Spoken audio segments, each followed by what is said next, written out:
the internet having a native currency onto its own that isn't dictated by decisions in Washington, D.C. that end up affecting people in the middle of Nigeria, which by its very virtue is not fair. But more than anything else for me, it was a reminder of the early internet that I grew up on. It is extremely principled.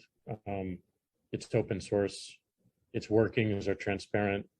There's no single leader. The creator removed themselves from the equation fairly early on.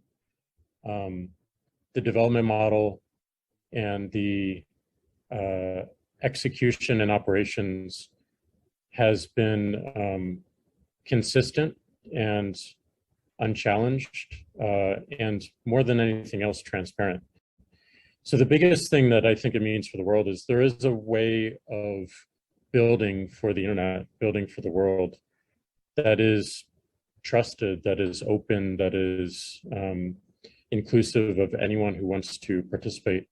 We don't typically see that in the corporate world that we tend to live in and that I tend to live in. So it gave me a lot of lessons, a lot of reminders of why the internet is so important and what we can do to ensure that people coming into intersection with this technology, that they trust it, and that if they have an idea that would make it better or make it more accessible, make it more secure, protect it even more, they can contribute.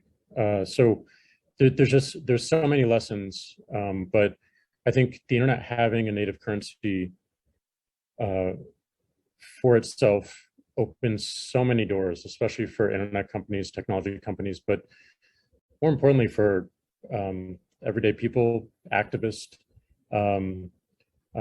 people who have questions in the world, people who have curiosity and more, recognizing that the current systems, whether they be the corporate financial systems or the government financial systems, just aren't working for them. And it's time to opt out of them and opt in something that is open, transparent, and for everyone.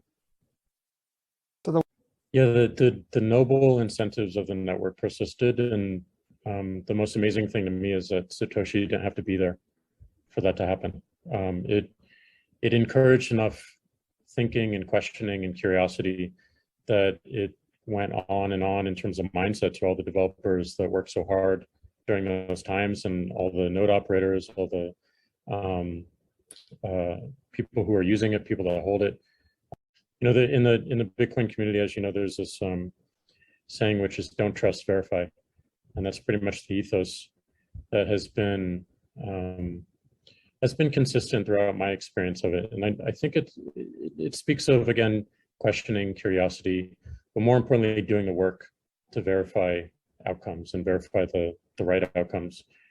And the fact that Bitcoin's source and operations is all open and transparent, accessible to anyone, is a significant advantage that you just don't see in any other models. And especially for something as critical as money. Like, money touches every single person on this planet. Exchange of value as a concept touches every single person on the planet. Usually it's associated with a very negative feeling. We hate it. Sometimes we love it in very rare cases. I think a lot of that has to do with the fact that we just don't understand it. We can't trust it because it's hidden behind government barriers or corporate barriers.